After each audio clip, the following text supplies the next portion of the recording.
green flag is thrown. We are back to racing on lap number 66. Dale Earnhardt and Terry Tim Richmond and Terry Labonte running side by side down the tri-oval here, and Terry Labonte going to the high side of the racetrack is the leader. Darrell Waltrip second, and Dale Earnhardt is third. That number 75 car again is Joe Ruttman. He's off the lead lap. And Dave Marcis is spinning. Marcis is spinning on turn number 2, striking the wall and sliding down the backstretch. And Dave Marcis has caused another caution period here. That car coming to a rest finally up against the outside retaining wall. Dave Marcis, who was the winner of our race that we televised live for you from Richmond, Virginia, has spun and struck the outside retaining wall in turn number 2. Meanwhile, the race to the start-finish line continues, and here it is, and it's going to be Terry Labonte crossing the finish line first and the leader. Now we go back to survey the situation involving Dave Marcis.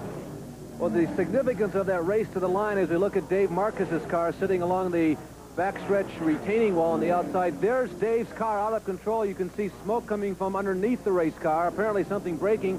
He almost saves it.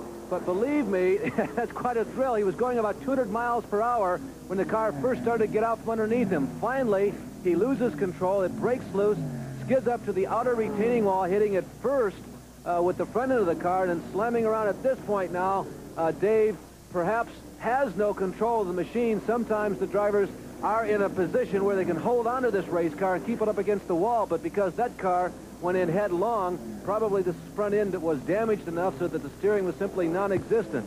Fortunately for Dave, as well as the other drivers behind him, he was able to keep that car up against the wall. Now, Ricky Rudd, who qualified so well here this week, Ricky Rudd was the third fastest qualifier in the Piedmont Airlines Pontiac, got involved in that altercation. He was trailing Dave Marcis, and in all the confusion that went on behind, there were a couple of cars that banged bumpers, and Ricky went into a spin. He also touched the outer retaining wall at the right rear of the race car. And a couple of drivers who did an excellent job avoiding that melee was Donnie Allison and Bill Elliott, who were to the inside of Marcis as he was doing all that spinning. But unfortunately, Ricky Rudd damaged his car in the right rear, and Rudd moving slowly down the backstretch. Obviously will be able to continue, but has definitely some damage to that automobile.